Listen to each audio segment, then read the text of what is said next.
The access I'm allowed is quite remarkable. Oh, I was going to say, we're allowed to be out here when the cars are on track. G'day. Look, a couple of weeks ago I decided, let's go to a NASCAR race, and luckily there was a weekend off and there was a race in Nashville. So I applied for media accreditation for the Ally 400 NASCAR race at the Nashville Super Speedway, and as a result, I was accredited. So, how does NASCAR stack up against F1? Let's have a look.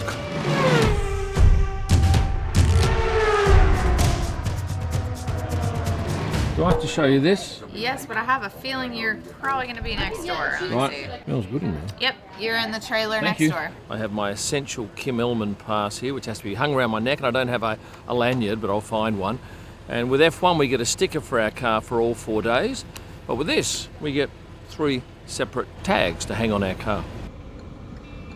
Now I'm on a little tram. It's going to take me over to the media centre, which is on the infield of this oval track.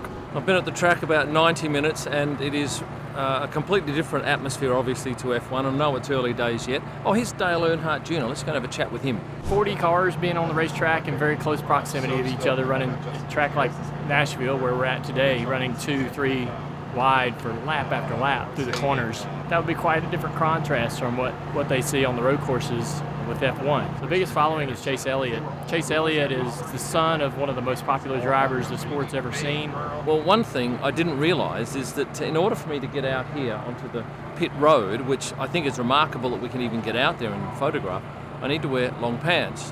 And in F1, we never wear long pants because we're always grovelling around in the dirt and it's just normally hot. But tomorrow I'll have them on, but today it's shorts, and I don't think I'll need to go out there anyway. So there are 3 different races happening this weekend. There's NASCAR Cup, that's the number 1, then there's the Xfinity Series, which is a bit like F2, and then there's truck racing, and I'm thinking trucks, but no, it's more like, well, in fact, come over here and have a look.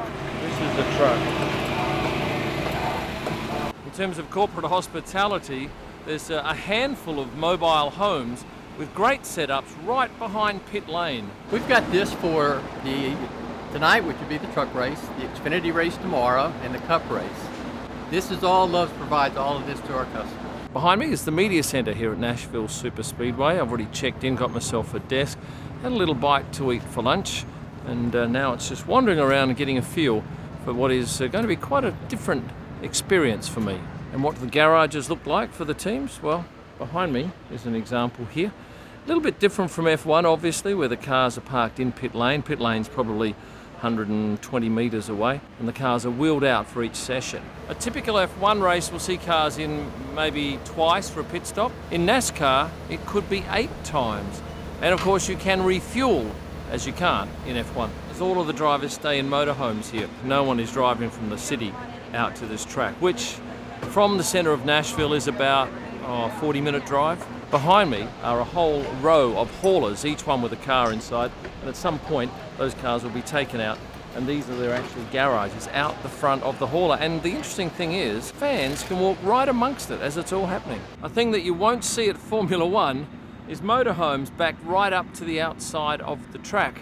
I think I should find out what they pay for that parking spot. For $2,650, you can put your motorhome right up here. You get free bags of ice, free water, and you can get your toilet pumped out. So you get a great view for it. The best camping spot in the world. We've got a generator down there. We don't have to listen to it cackle and what's this you got here? drinky drink. I'm Haley Deegan, and I race in the NASCAR Truck Series in the number 13 truck. And the other female driving in this category is Tony Breidinger in the number 1 car, the Victoria's Secret car. That was quite an amazing first day at NASCAR. I'm just watching this truck race, and it's just like a demolition derby, and they're bloody fast. With F1, we don't have to wear this tabard all day, just on track sessions here, you wear it all day. Garages are very open, people are very friendly, and with this truck race going on seemingly forever, I've decided to head back to Nashville and call it a day. So this is our hauler. It travels about 75,000 to 100,000 miles a year, and we keep all our equipment on here. So both our cars, our backup car, our main car. So Shane does all our IT. Hello, Shane. Hello, how are you? Hey. Kim does a ton of photography for I've seen him on TikTok. Okay. Have you? Oh, that's good. Our crew chief sits here, so he does the setup throughout the week. They try to get the 8 and the 3 as close as same setup as possible. Sometimes it's different just because they're 2 different drivers between Austin and Kyle. Our tire guy sits here, so we just have 1 compound of tires, so there's not the hard, medium, soft. It's just the 1, and we have to guesstimate on what we need. And then our engineers sit here, so they work on the shocks and they work on the setup with Keith as well. So we go 38 races a year with 1 off weekend. There's 2 non-points paying races. So the first race of the season is the Clash, and then the All-Star race is just $1 million if you win. We're like a big traveling circus. 7 guys on the team, 5 guys on the pit crew. What's a driver's wage? What sort of range of money do they make? Some guys are getting paid $70,000 a race. Some guys are getting paid $5 to $10 million. So we split all our races up into stages. Oval races, you stop, you go in for a pit stop, so you're not blowing tires, you're not running out of gas. If a race goes too long without an incident, the networks demand that they stop the race and have a break. Yeah, so either way, you're going to stop. In F1, every team has its own garage, and they're separated by walls from the other team so that they can't pry and have a look. But have a look at this. You're working right up next to a competitor's car. They can see what's going on, and I'm told that oftentimes mechanics from one side will help out mechanics from another side, even though they're on opposing teams. All the teams have these hero stands where you can come and grab yourself a hero card, some of which, not this one, are signed by the drivers. And Ricky Stenhouse Jr. drives for Kroger Racing, and Kroger's a supermarket chain, and if you like ballpark hot dog buns, you can come and grab yourself a pack. At this race, all of the cars are on slicks, so if it rains, they've got to stop and come in and wait for the track to dry out. And if it doesn't, sometimes the races can be delayed by days. People tell me you're a bit of a character. What do people love about you? You can walk and talk. What do people love about you? Shit, nothing. You know, I like to keep it real. Yeah. And I think that's the most relatable thing to people when they're themselves, and that's how you got to be. So I try to live by that and have fun with life. What have you got in there? My gloves. So, nothing too good. Got my attention, mate. Well done. So we came out here for the like some of the pre-race stuff with the Speedway, and they sent a little gift box. It was in a guitar box, so we had to bring it back.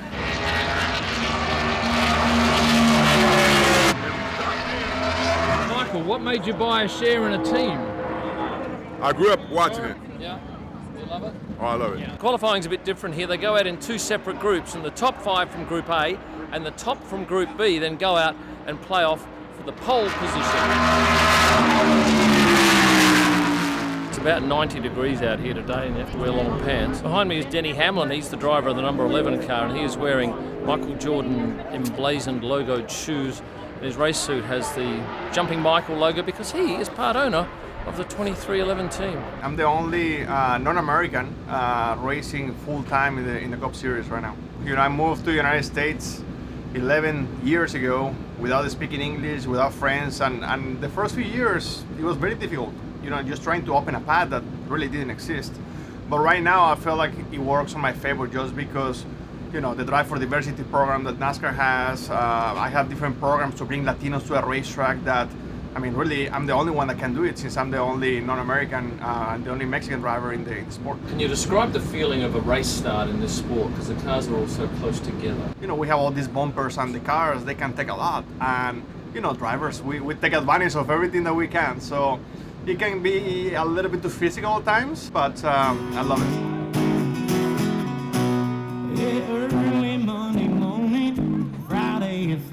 Well, it's a fun atmosphere in the paddock today. Lots of people in here, lots of invited guests.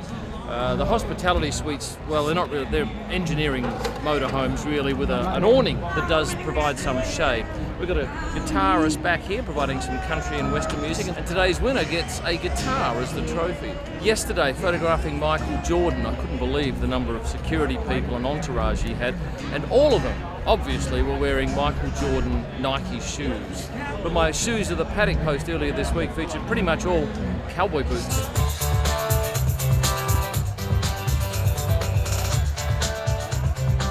I want to symbolize the patriotism that I have for the sport and just that I love to be here.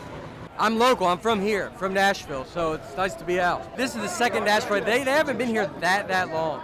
So, or since they came back. So it was a big deal when they came back. Now heading up to the exit of pit lane, but I do love these signs up here. They're all brightly lit with LEDs. It's impressive. And it's no mean feat for a driver to spot his pit box, because there are plenty along here. If they miss it and they go past, they're buggered. I can't wait to see the pit stops.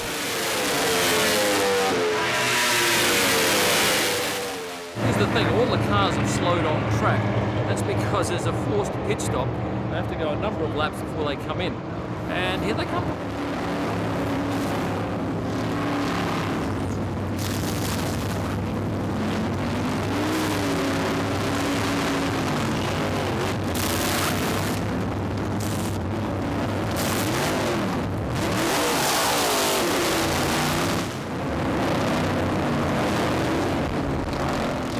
Halfway mark in the race. We're under a safety car at the moment, but these people here have a lovely time cooking up quite a meal with a magnificent view of the track. Look at that.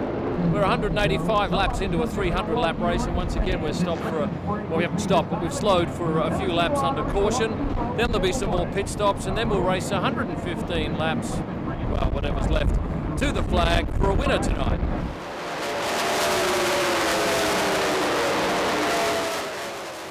After 3 fabulous days here at the Nashville Superspeedway, do I prefer NASCAR or Formula One? Formula One. But I am absolutely thrilled to have done this race, my first NASCAR event. What stands out for me the most?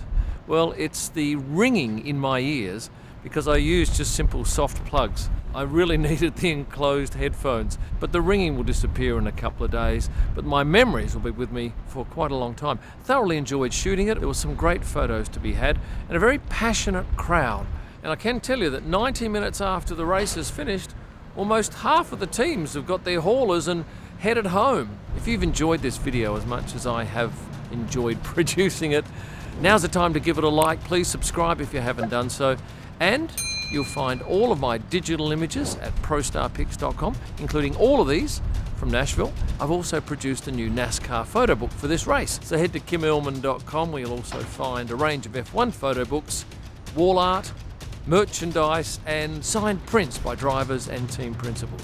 And for my best images live from the track and during the week, go to Instagram and search at Kim Illman. Thanks for watching. And stay passionate, amigos.